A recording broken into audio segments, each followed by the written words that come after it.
এখানে শুধু মমতা বন্দ্যোপাধ্যায়ের সঙ্গে বাংলার মানুষ আছেন, গোটা বাংলার মানুষ মমতা বন্দ্যোপাধ্যায়ের সঙ্গে আছেন। ফলে আলাদা করে একে কেন দরকার, তাকে কেন দরকার, এই কথাগুলো খুব মিসইউজ করছেন মিস্টার মালব্য। মিস্টার মালব্য, এটা বলুন তো, যারা লক্ষ লক্ষ টাকা, কোটি টাকা ব্যাংক থেকে লুট করে দেশের বাইরে পালিয়ে গেল, তাদের কেন বিজেপির দরকার?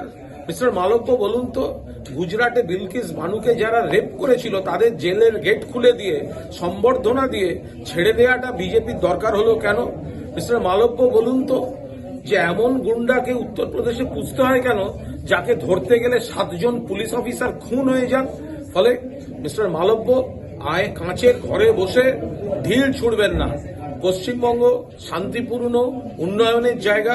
কোথাও বিজেপির প্ররোচনায় বা কোথাও কোনো জায়গায় বিচ্ছিন্ন কোনো ঘটনা ঘটলে সেটাকে দেখিয়ে রাজনীতি করবেন না। গোটা দেশকে আপনারা সর্বনাশের আখড়া বানিয়ে ছেড়েছেন।